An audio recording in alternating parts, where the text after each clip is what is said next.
This podcast is brought to you by the North Dakota Petroleum Foundation. From heating our homes and powering our vehicles to cell phones, clothing, and medical equipment, oil and natural gas makes everyday life better. North Dakota Oil and Natural Gas, advancing the possibilities. Learn more at ndpetroleumfoundation.org. In addition to recording this podcast, I also write newspaper columns, and this Christmas season, you can give the gift of news and get a special deal subscribing to the publications I publish in. That's the Fargo Forum, Grand Forks Herald, Jamestown Sun, one low price, you get them all. Gift the news, call Santa's hotline at 800-274-5445 and give an annual news subscription for 50% off this holiday season. It's the perfect gift to keep anyone on your list informed. Simply call 800-274-5445 to give the gift of news.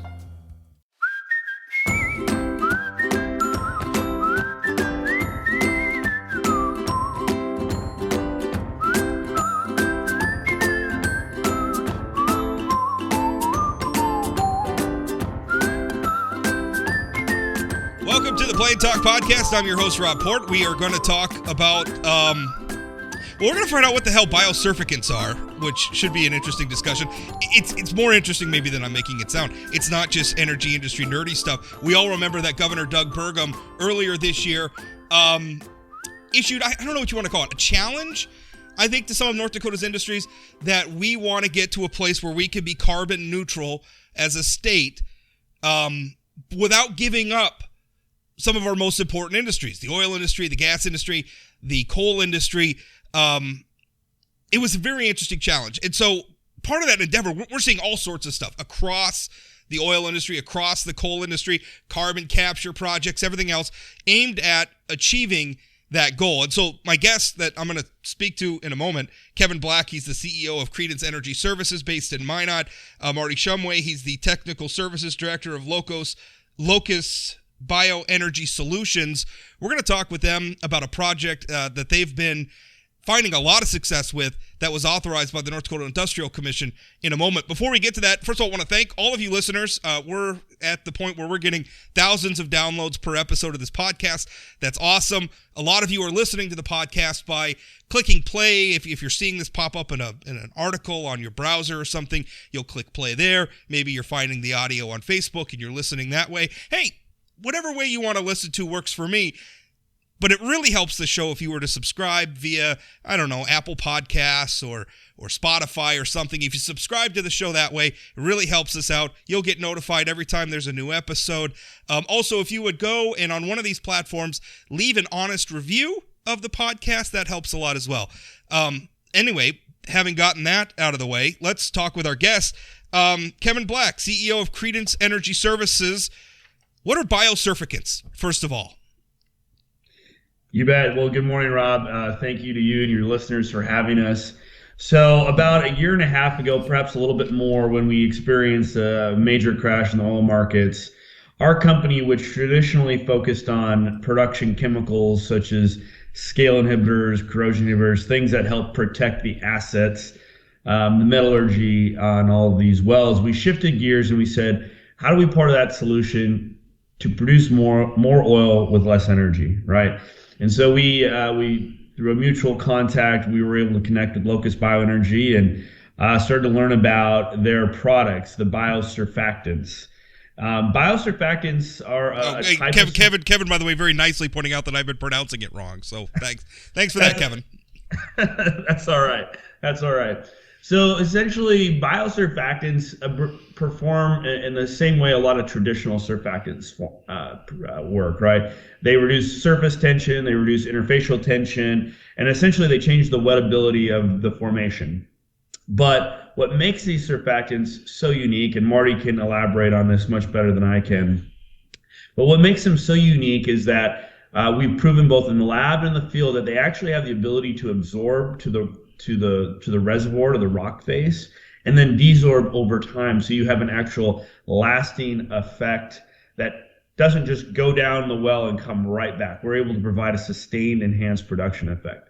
The second thing is that biosurfactants are far more complex than, say, your traditional alcohol ethoxylates. And so if there's any chemistry nerds out there, along with your political fans, this is where we really get into the chemistry. But what that allows us to do is, again, do more with less. You don't need as much chemistry with a biosurfactant than you would perhaps with a traditional alcohol ethoxylate. But probably most important, Rob, it's this fact, is the size of these molecules, or what we refer to as the micelle size. The smallest size is less than the size of human DNA, less than 3 nanometers.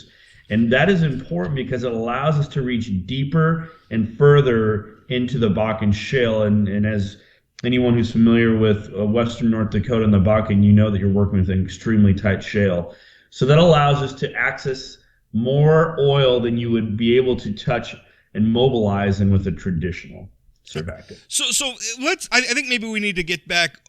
What is the surf? I can't pronounce it now. Surfactant. Surfactant. Yeah. How does? So why is it important? Right? Why? I mean, what does it do? I mean, because most of us are thinking, well, we got to drill. We're drilling down, and then the oil comes up out of the ground. How is this stuff related to that? So let's put this in the context of perhaps Governor Burgum's challenge, right? So by most standards, we recover anywhere from 10 to 15% of the oil that's actually in the rock through current technology. So essentially what the governor's done is figure out how do we do more with less? How do we extract more oil with less energy? And of course, CO2 sequestration and enhanced oil recovery through CO2 is going to be a big part of that. But what we're able to do with these biosurfactants is pump them into the well, into the lateral, penetrate into the rock, and mobilize more oil than what you previously would be able to do without these biosurfactants. And so we're not going to claim we're the magic bullet. We're not going to solve all of the problems. But what we can do is we could just get that 1 more percent. You scale that across the Bakken, and the implications are massive. So we think we're one part of the solution to essentially help North Dakota become more competitive, a more competitive place to draw capital, because as we all know, the Bakken is in total competition with the Permian. And the beauty of this is the biosurfactants are not produced through the traditional means, a lot of toxic chemicals and things like that. Marty, again, could elaborate. The beauty of this is biosurfactants are produced by basically agricultural products, the fermentation process of 2 of North Dakota's biggest crops, vegetable oil such as canola oil and sugar from sugar beets. That is the manufacturing process, not the traditional petrochemical toxic chemistries that are used in normal products. So we can actually be part of that solution of locally manufacturing a sustainable product using North Dakota oil or North Dakota agricultural products to what we're showing through these results to enhance oil production. That's really because we're creating another market for agricultural products produced in places like North Dakota, while simultaneously enhancing another one of our hugely important industries, the energy industry, making it more efficient. And I think something you said was really important, Kevin, about how this isn't the magic bullet. I think we always get lost in that when we're debating energy things. Is everybody's looking for like the one magic bullet that's going to replace gasoline, or the one magic bullet that's going to replace natural gas or something. And there are no one magic bullets. What's going to happen is we're going to see a lot of ways where we're improving efficiency at a lot of different scales throughout the whole supply line, from, consumer end use to out here where we live in North Dakota, which is at the beginning of the supply chain. We're going to make improvements all along the line. So there's never going to be one magic bullet. I think that's a really important point that you made. Marty, tell us a little bit about, this oh my God, I can't do it. I keep wanting to say surfactant. I keep wanting to say surfactant. Yeah. Tell us more about this. Why is North Dakota the only place this is being used now? No. So let me jump in and add a little bit to what Kevin was saying. So just for your listeners, surfactants are and will continue to be the building block of most chemistries used in the oil field. So they're widely used for a number of different uses in oil field chemistries. Oftentimes the building blocks contain different types of surfactants and things like that. And as Kevin mentioned, those surfactants are traditionally, prepared in large reaction vessels. They're petrochemical based. all those things associated with making those chemistries is very different than what we do. And I think Kevin touched on it a little bit. What's unique about the biosurfactant chemistry is because it's a natural product that's fermented above ground, it has a lot of benefits that the traditional or chemical surfactants don't have. And some of those are the complexity of the molecule, the ability to change it and direct it to solve, certain problems in the oil field. And Kevin talked about, the micelle size and the ability to get into the reservoir and enhance production by altering the fluid phases within the reservoir. That's absolutely what the biosurfactants do. Normal surfactants or traditional surfactants can do similar type work, but what's unique about ours is the size of it and its ability to penetrate and its survivability in the reservoir. So it lasts for a long time, and when we pump it into the formation and as it flows back, it continues to be active at very low concentrations, which is unique, for a surfactant to be survivable in that manner. What's really unique about the biosurfactants, as we mentioned, was how they're made. They're made in a very low energy fermentation vessel at very high concentrations, and then we take those biosurfactants and formulate them into products that can be used in the oil industry. So the footprint of the manufacturing is very, very, very small, very low energy, and very concentrated formulations. So we're reducing the overall use of surfactants and replacing some of the chemical surfactants with these biosurfactants that are made with local products, from North Dakota.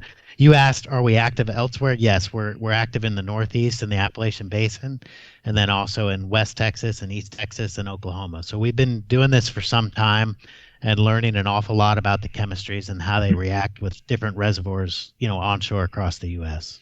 So in North Dakota, our industrial commission, which if people aren't aware, this audience should certainly be aware of what the industrial commission is, but it's basically the governor and the attorney general and the agriculture commissioner, and they essentially oversee regulation of the oil and gas industry, among other things, of the oil and gas industry in North Dakota. They essentially what you gentlemen are talking about is we did a pilot program, I think maybe is a fair way to describe it. We went out and there was a couple of wells, and I'm reading now from some of the press releases. The decision was made after trials funded by the North Dakota Oil and Gas Research Program demonstrated impressive 70+% increases in oil production 4 months after using sustainable treatments on declining Bakken wells. So essentially what you guys did is you went out and you picked a couple of wells, and these are wells that maybe had peaked, right? Because you drill down, oil comes out, you get a lot of oil right away, and then over the lifetime of the well that declines, you went out and you were able to up production 70% in some of these declining wells, which I think a lot of people are hearing, well, if we can get more out of each well, then we don't necessarily have to drill as many wells as quickly, and that's going to lower environmental impact a lot of the way. Am I getting all this right? Am I understanding? Is this is what the public should understand about this? You're 100% correct, Rob. So the Industrial Commission has a program under its umbrella called the North Dakota Oil and Gas Research Program. It is a very rigorous technical vetting program where companies can submit proposals, which is what we did. That was unanimously recommended by their technical review committee. Then went to the Industrial Commission. They approved just over $200,000 worth of grant funding to conduct these trials. And the first two wells we did in the eastern part of the Bakken, right on the edge, kind of in that north partial area, were extraordinarily successful. After 4 months of production, a net increase of about 70% oil, which was remarkable given we also didn't necessarily increase the water production at the same time. So, and since then that has triggered, about 19 additional jobs, which, Marty's our resident geologist, and he's got a lot of the numbers. So maybe Marty, you could chime in kind of on what we saw in those first two jobs and what we've seen since. Sure. So the first two jobs that we pumped, as Kevin said, we were very successful in those two applications. We had wells that were essentially producing about 20 barrels of oil a day, and after treatment we had doubled production rates, and then a decline, off of that peak oil that occurred after the treatment went. And then after 4 months, that's 70%. So that's a 70% increase in volume over what the forecasted volumes were. So very successful treatments. Based on the success of those, we quickly rolled it out and have done 16, 17 additional treatments in the Williston Basin, and we're currently in the process of evaluating those results. And as you know, with any new technology, you're going to see variations based on reservoir properties and locations and areas, that we're treating. So we're not seeing 70% increases on all of the candidate wells that we're doing, but we're figuring out the applications and what's best. There's a lot of nuances with applying this chemistry. The way that we typically apply these initially for these trial jobs is we're bullheading from the surface, right? So we're pumping into the annulus of the well, with the idea being trying to get that chemistry distributed across that lateral. Now, as you can imagine, in a horizontal well that's 1 to 2 miles long, you've got a lateral section of rock. You've got an awful lot of reservoir that's open and available for access. And some of the things that we've learned and realized is depending on the condition of that well, what's in that lateral and how that chemistry is applied and where that chemistry ultimately goes, we can have variations in results. And so we're in the process now of really dialing in and understanding what are the best application methods to get that chemistry where it needs to be. Because one of the things that we have learned is that when you can get the surfactants into the formation in appreciable volumes where they need to be, we see production increases. But in some of these applications where we have older wells and we've got sand and other things in that lateral, in some cases that chemistry isn't always getting where it needs to go. So I mean, we're in the process of figuring these things out, to scale this up in a big way in North Dakota. Is this something that would be used on new wells? I mean, if it's used in the future, be used right away in new wells, or is it just something for older wells? Yeah, absolutely. We see massive potential in the initial frac completion, Rob. The reason we chose starting the older wells is because there's not a lot of variation. There's not a lot of variables. So if you have success or you don't, you can point to one thing, and that was the introduction of the biosurfactant. When old wells have a history, is what you're saying. You can kind of exactly. put the context is we changed this one variable, and we could compare that pre and post Precisely. The variable. Gotcha. Precisely. But the benefit of actually pivoting, which is what we are doing now, is including it in the initial production, because you have obviously the ability to isolate each zone of the perf while you are fracking, and you can actually isolate and get it right where you want it. And so currently we are pivoting right now. We're actually, we've just done a couple refracs where, again, you're using technology where you can more pinpoint the placement of this surfactant, and the initial responses are incredibly exciting. And so we think application makes a big difference, and we're going to move kind of back towards the earlier phases of the life of the well and look to include it more on completions and refracs. I don't need to tell you, gentlemen, that the politics around oil development are hugely fraught. And there's extreme points of view on both sides. And I think I'm going to try to articulate, I think what most North Dakotans, maybe even most Americans, I think what we want is we understand that oil can't just go away. Our economy runs on it. If we try to just move on, the alternatives aren't ready for prime time yet. Our energy grid's not ready for all electric cars. Certainly when it's 8 below outside, trying to drive a Tesla around in North Dakota's not going to be as reliable. It's just not. It's not very practical. So I think what most people want to hear is, well, we have to use oil. How can we use oil in a way that has less impact on our environment? So I don't know which one of you want to answer this. It gets in a very simple way for the average member of the public who can't even pronounce maybe biosurfactant. I got to put the emphasis on the right syllable. That's what I got to do. For the average member of the public, like how is this helping? How is this helping us say, okay, oil is an important resource. We want to continue using it. But on the other hand, we want to use it in a more responsible way. How does this accomplish that goal? So I'll take the first stab at it, and then we'll let the smart guy actually answer the question with Marty. For all the reasons you just mentioned, we are absolutely going to have to continue to produce oil in this country. You see the consequences of relying on our adversaries and what that means on the price of oil and just our own energy independence. And we could talk about that for hours, and I'm sure your audience would love to do that. But the way we look at it is ESG, it's not going anywhere. It's here to stay. But we look at it as a tremendous opportunity to introduce new technologies. We absolutely should strive to find technologies and use technologies that are going to lower our impact on the environment. That is a laudable and noble goal that we should pursue.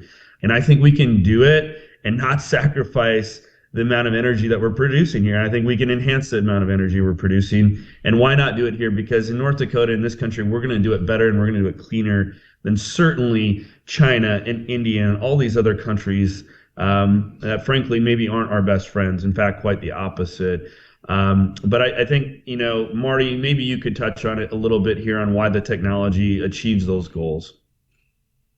Sure. And I think and looking at it from a couple different perspectives. The first one is on the enhanced oil recovery side, right? So in the Bakken shale, since the play developed, there's been over 15,000 wells drilled. A number of those wells were drilled in the early phases of development, 2008, 2009, 2010. A lot of those wells are producing less than 20 barrels of oil a day. And so I think what we demonstrated was the ability to go in and do these wellbore interventions later in the life and increase production in significant ways at a very low CO2 cost and energy cost. I mean, our jobs are pumped with a single pump truck. It's the chemical itself is very clean and how it's manufactured and low energy. And so it's a very, very, very extremely low footprint to get in and increase production on an existing asset base that is massive. And what that does for the industry is helps the operators to be able to produce a little bit more oil from these mature assets that are already, they've already been fracked initially and they've been produced for a long period of time. And so being able to increase production on an asset class like that is massive, to help with producing those oils in a very low carbon footprint. And then on the completion side for new wells, what the surfactants allow you to do is to build a better well. So starting from the very beginning, when you're first completing these wells, you're pumping, thousands and thousands of barrels of liquid into those wells during the hydraulic fracturing completion.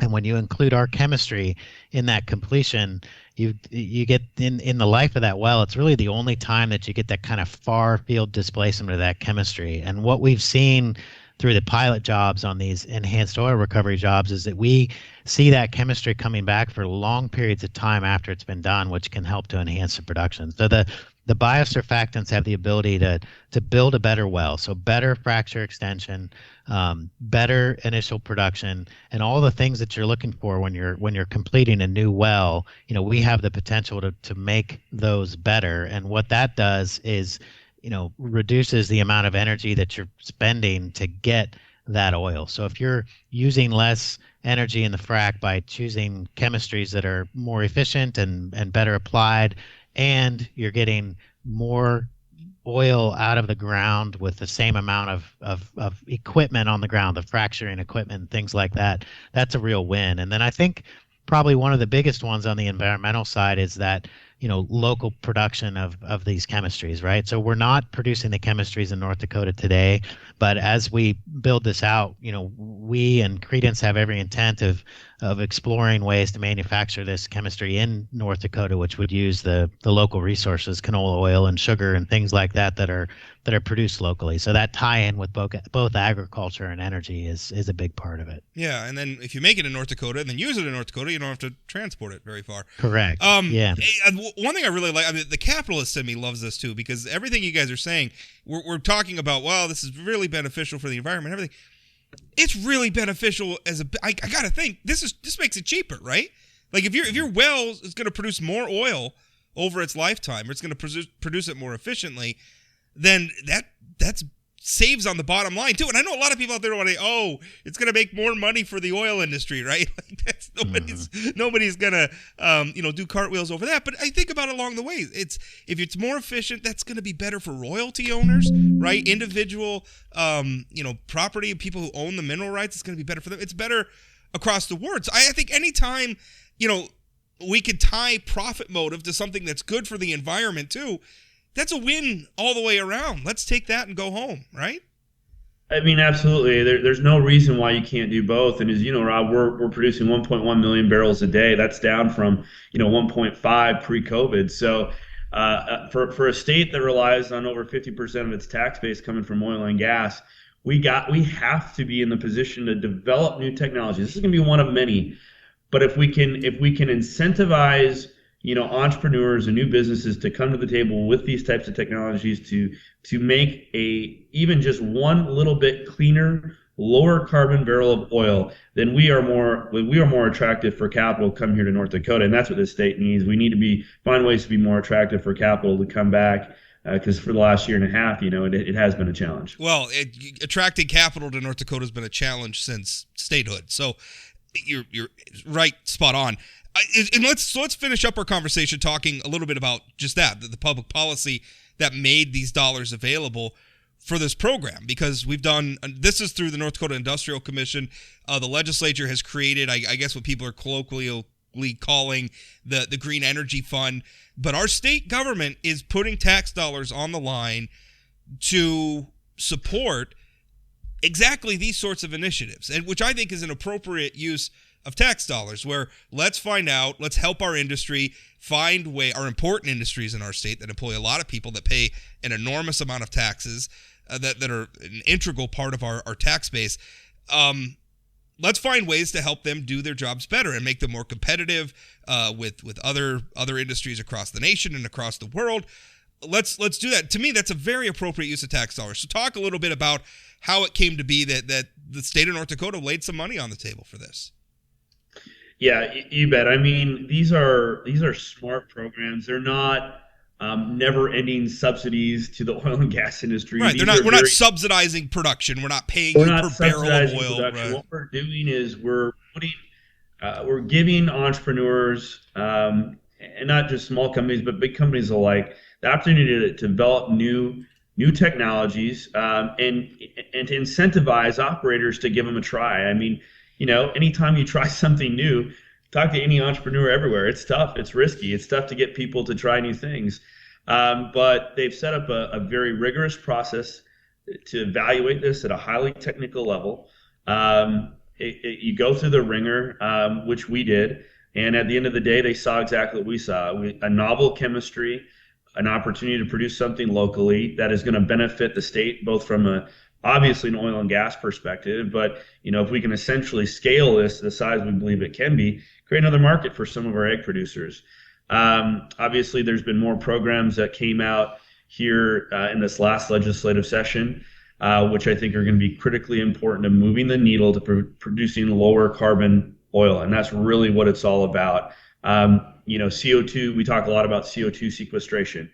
That is huge. That is ultimately, I think, how we get to the goal of being a carbon neutral state, by importing CO2, sequestering it here in the state of North Dakota, and then deploying it for enhanced oil recovery. And one thing that we are excited to explore is the use of these biosurfactants in tertiary recovery, like CO2 injection. We've seen it in water floods in other parts of the country that, if you can inject this along with a medium such as gas, CO2, or water, and sweep it through the formation, you can actually increase oil production through that methods too. So, I'm glad we live in a state that recognizes, hey, oil and gas generates a ton of tax dollars. And I think it's entirely logical, and I think it's entirely the right thing to do, is to make some of those dollars available back to the industry to try to continue to innovate and lower the environmental footprint on the state of North Dakota. And really, in context, not a lot of money. I mean, it wasn't like this was it was a couple $100,000. Am I reading that right? Our grant was just over $200,000. Yeah. So I don't want to say that's obviously a very large amount of money in the context of the overall state budget and the numbers we're talking about. That's not a lot of money. It really isn't. Yeah, when you know, some of the recent figures, the economic impact on oil and gas going back to 2019 was over $40 billion. So you think of an economic impact of $40 plus billion. These are really smart strategic investments that are going to allow us to continue to reap the benefit of those economic impact dollars. Well, I think stories like this are just so great because, again, I think a lot of the political debate sometimes focuses on should we use oil or should we not use oil, and I think that ignores the reality. Like it or not, we don't really have a choice. The world's running on oil. We don't have a lot of good alternatives.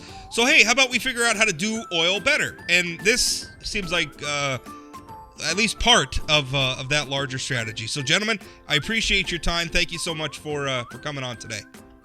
Thank you, Rob. Thanks, Rob. Thanks for having us.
In addition to recording this podcast, I also write newspaper columns, and this Christmas season, you can give the gift of news and get a special deal subscribing to the publications I publish in. That's the Fargo Forum, Grand Forks Herald, Jamestown Sun, one low price, you get them all. Gift the news, call Santa's hotline at 800-274-5445 and give an annual news subscription for 50% off this holiday season. It's the perfect gift to keep anyone on your list informed. Simply call 800-274-5445 to give the gift of news.